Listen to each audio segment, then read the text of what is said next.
Hi, good morning. So today, let us discuss three topics that are very important and included in your final examination. So I have decided to record our class instead para ma-review ninyo.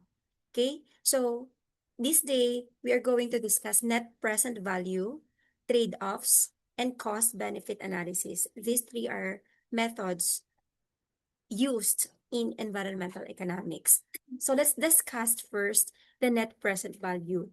Ano ba yung net present value na tinatawag? So this is the difference between the present value of benefits and the present value of costs over time. So it focuses on financial metric calculating the difference between the present value of cash inflows and cash outflows over time. So meaning to say, you are calculating kung magkano yung pera na papasok at yung pera na lalabas. So, this NPV uses this formula. Take a look at this one.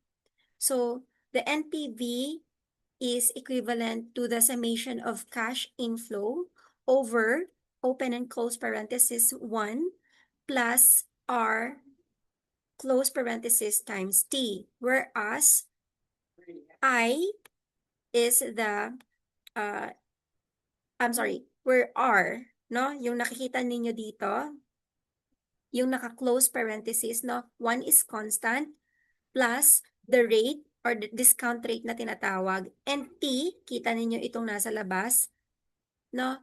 That is the time period. So, for us to better understand, let's take a look at an example. So, tingnan natin ito. Okay. Let me try if I can have a board. Where is it? Notate? No.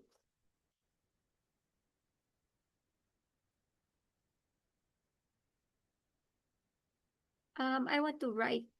One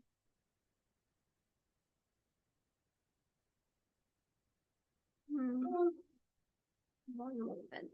Just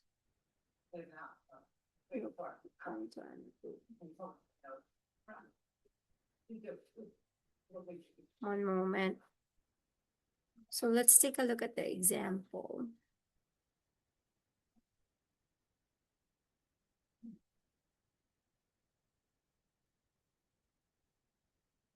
Okay.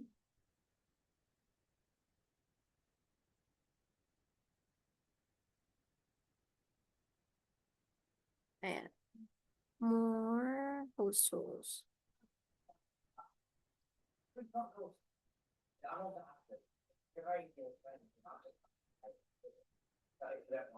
Whiteboard, there you go. Oh, whiteboards, okay.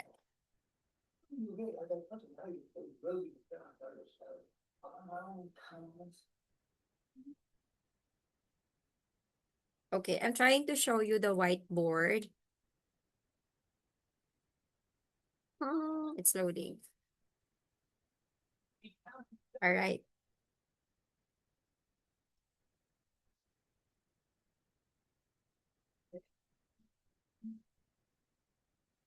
Okay. So I have here the whiteboard. So sabi natin, NPV. So ang hirap niya pala magsulat. NPV is equivalent to the summation of cash inflow. So this is a symbol for summation. Cash inflow over the formula, open and close parentheses, 1 plus R T, where R is the discount rate and T is for the time period. So let's take a look. Say for example, we have an example here. Say for example, no, there is a resort in Buruanga that plans to install a solar powered lighting. So suppose the initial cost, no? Initial cost. Pag sinabi natin initial cost, ito yung paunang gastos mo, no? Initial cost. Kumbaga, ito yung capital mo. Okay? So, suppose ang initial cost is 200,000. 200,000. Ayan. Okay? So, in this project, you have savings, annual savings. Kumbaga, meron kang kita.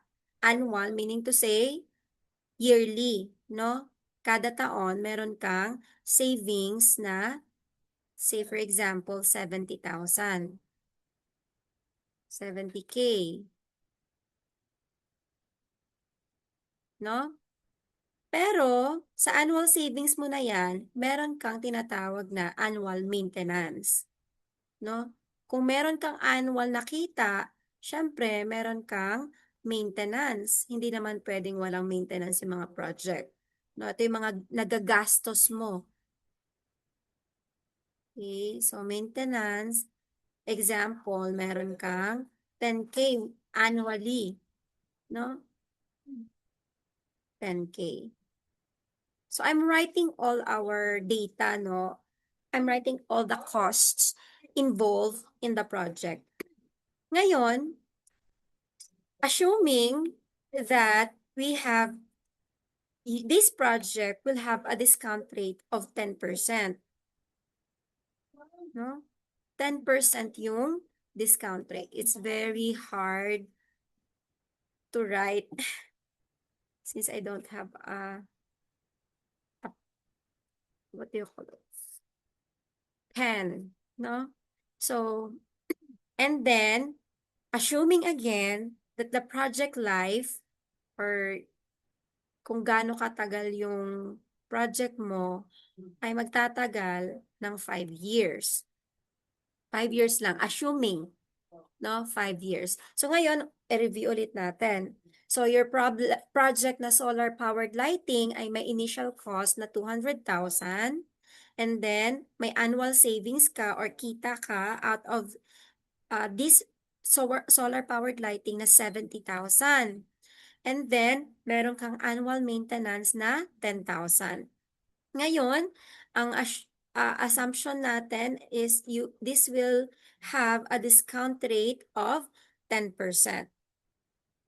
And your project lifespan is only 5 years. So given this formula, no, NPV equals the summation of cash inflows over open and close parentheses I plus RT. Let's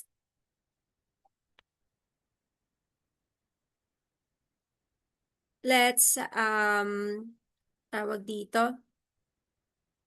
Let's put the values. So this one, for you to get the NPV, you have to add all the cash inflows yearly. So dito, this is year 1, no? So, ang cash inflow mo is how much? Is it 70,000? Hindi na, no? Hindi 70,000 ang cash inflows mo kasi meron kang maintenance na 10K. So, ima-minus mo yung gastos mo sa total savings mo annually. So, magiging 60K na lang siya. Naintindihan? So, ang cash inflow, meaning to say, ito na yung kabuuan ng kita mo annually. So, in year 1, meron kang 60,000 na cash inflow. 60,000. Okay, kunwari 60,000 yan. Now, 1 is constant plus how much is the discount rate? 10%. So, if you're going to write 10% in decimal place, I mean, in decimals, it's gonna be 0.10 kasi 10%. Ngayon, multiply it 1 kasi time is, we are calculating the year 1. So, 1 lang muna dito. Meaning to say, this one, syempre magiging ganito yan. So, if you still remember yung inyong, what do you call this? PEMDAS, no? Or MDAS, multiplication, parentheses, exclamation point, then multiplication, division, addition, and subtraction. So you have to um, answer the, you have to do the operations inside the parentheses. So 1.010 is equal to 1.10. Multiply by 1 or multiply by itself once is still equivalent to 1.10. So if you're going to calculate 60,000 divided by 1.10 is equivalent to 54,000.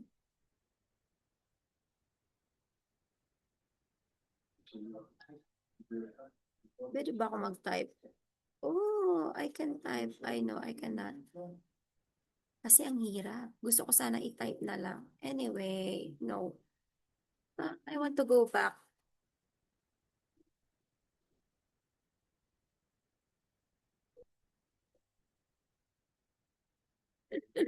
Anyway,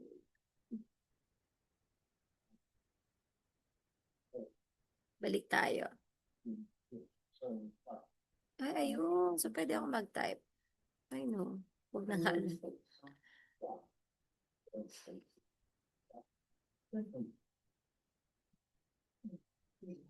Pen.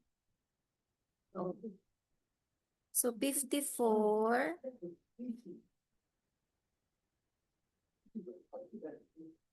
Sorry about that.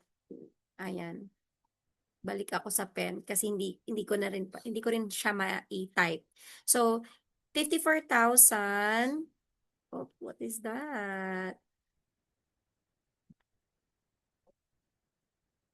Balik ako sa pen. So 54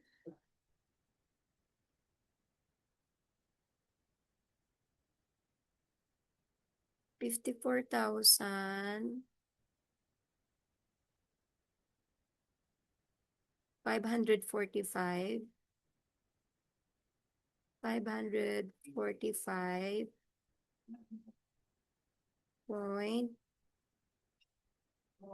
point to point 45. Okay.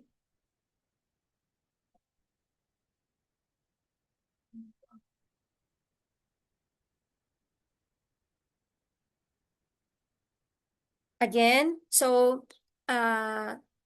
60,000 divided by 1.10 is equivalent to 54,545.45. So there are numbers pa no after 5, but I just round it off. Okay, you know how to round off, diba? If the number next to if the numbers to the right side is top 5 and up, you will add 1. It will round it off to one, additional plus 1. But if the number is 5 and below, the number will be retained. So next, let's calculate the year 2. Okay? Year 2. Kasi 5 years, di ba? So kailangan mong i-compute yung cash inflow niya ng 5 years. So still, ang cash inflow natin annually is 60,000 nga, 'di ba? 70,000 na savings minus the 10,000 na annual, what do you call this one? Maintenance, kaya 60,000, huwag kayong malito. So ngayon, same na pa rin, 1 plus 0.10 kasi 10% nga ang discount rate. Ngayon, imumultiply mo siya ng 2 times. Okay? Kasi ka-second year na. Ika-second year na. How can I... Oh, no. Oh, what happened?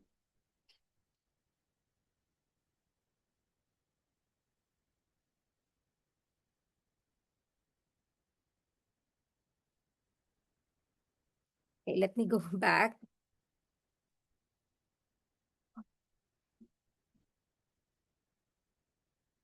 Ayan.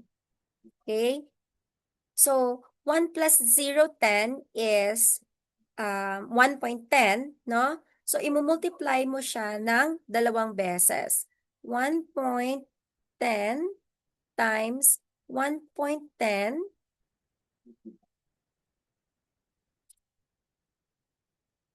is equal to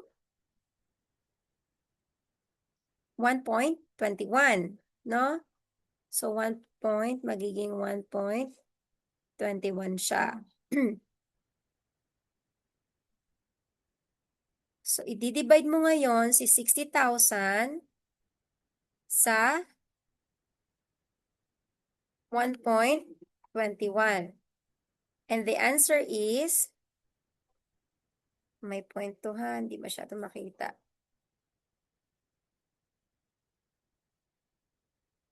So, hi. It's very difficult.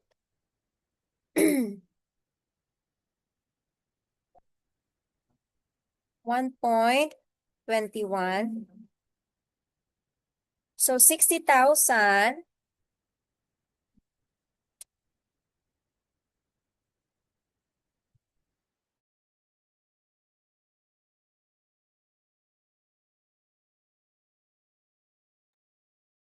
So 60,000 divided by 1.21.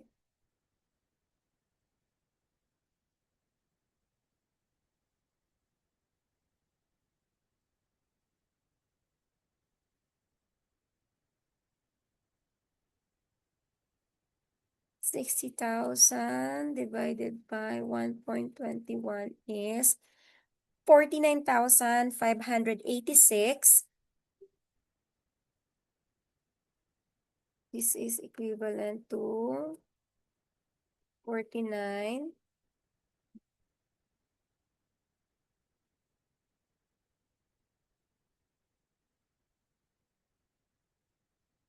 Oops, sorry about that. 49,586.78. 586 point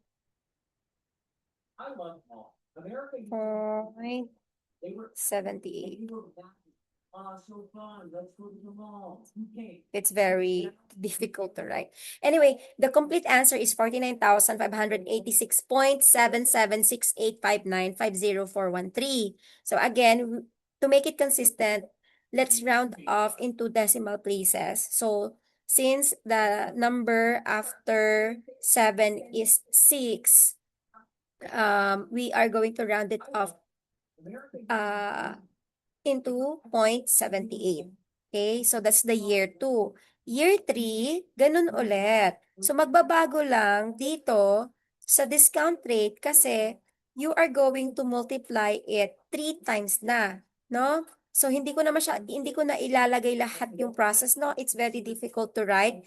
But what you're going to do is that the 1.10, no? Na 1.1 plus 0.10, no? 1 plus 1.10 na yan, you will multiply it 3 times. You will multiply it not by 1.10 times 1, not like that. Instead, 1.10 times 1.10 times 1.10. Okay? Kasi 3 times mo siyang imumultiply by itself.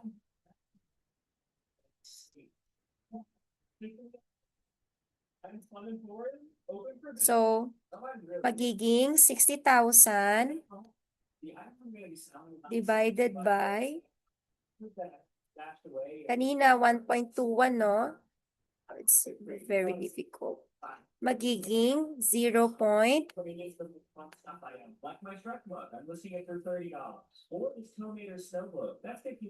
I'm sorry. 1.10 times 1.10 times 1.10 is 1.3310. Yeah. Okay. 1 point. Number of items that I can personally handle. And now it's time to beg people to visit my emporium.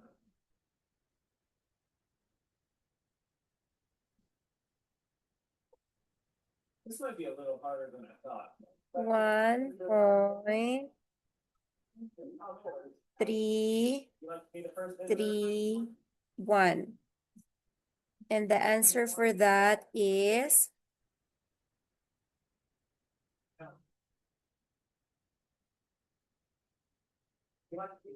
45,000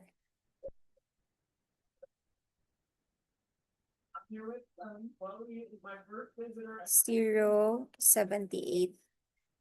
What are you doing here? I like to just walk around. 0.89. Point 89. Now, for year 4, so, ganun pa rin. 60K. So, this time, you will multiply this.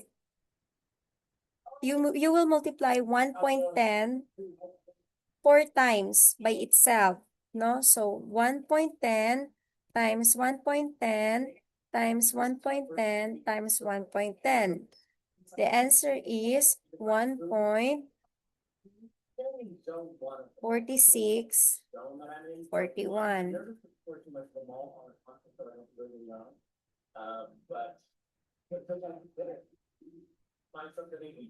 So now 60,000 divided by 1.464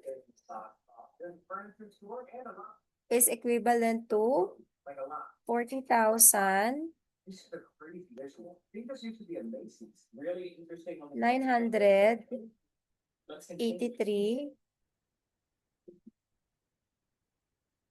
That's 83.61.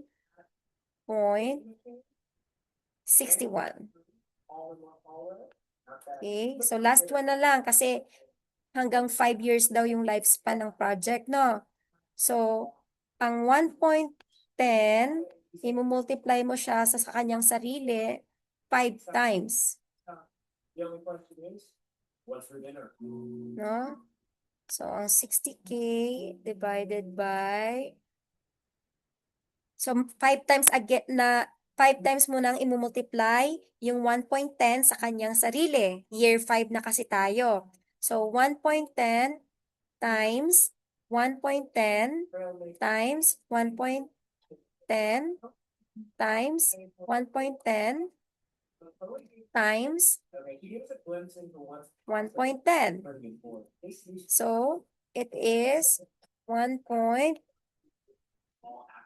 It just looks so fun. Look at it. I want to recreate that. 1.051.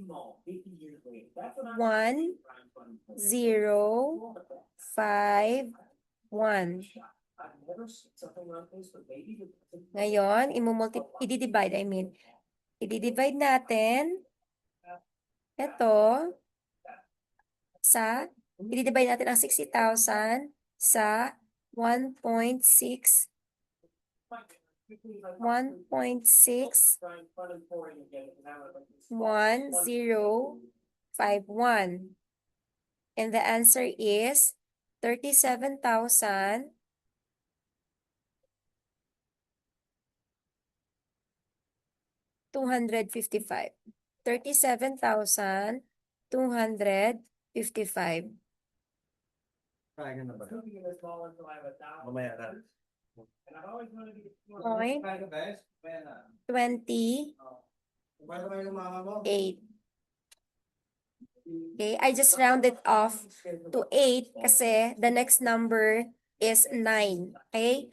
So it's 37,255.2793835491. So I rounded off to 28. Now, once you get all the cash inflows, you need to add it kasi nga we are summing it up. Remember no yung what do you call this one? Yung ating formula, the sum of all the cash inflows. So ngayon, let's add them all up. Ang cash inflow natin ng year 1 ay 54,545.45. I-plus natin nung year 2, ang cash inflow ay 49,586.78. Nung year 3, ang cash inflow ay 45,078.89. Nung year 4, ang cash inflow natin ay 40,983.61. And on year 5, the cash inflow is 37,255.28. So the total cash inflow for 5 years is 227,450.01.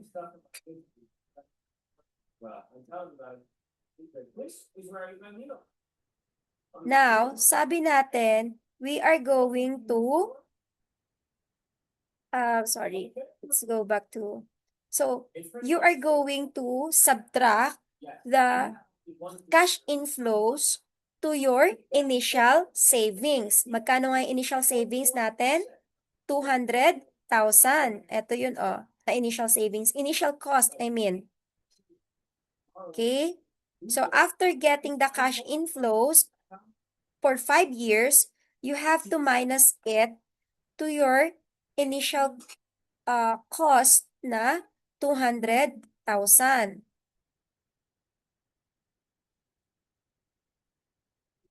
So, meron kang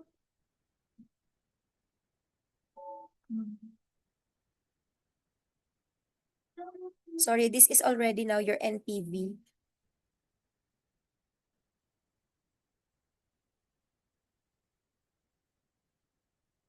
This is now the NPV, cash inflows minus the initial cost. So definitely you have 27,450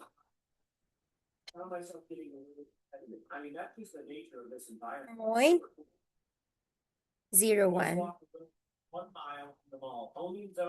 Okay, the NPV now is 27,450.01. Now, paano nakakatulong ang pag-identify ng net present value in the decision making? If the NPV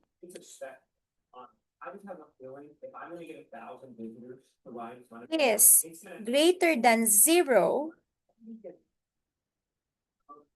the project should be accepted. Meaning to say, your project or business is profitable after 5 years. Hindi ka lugi. Now, if the NPV is less than 0, pag naging less than 0 na siya, meaning to say negative na yung values niya, sorry, kulang ako ng T. The project should not be accepted. Therefore, you need to reject the project. Bakit mo i-reject? Definitely kasi talo ka sa huli. No? Matatalo ka dahil nag-abonado ka pa. Okay? Ngayon, ma'am, paano naman po kapag ang NPV ay equivalent to 0?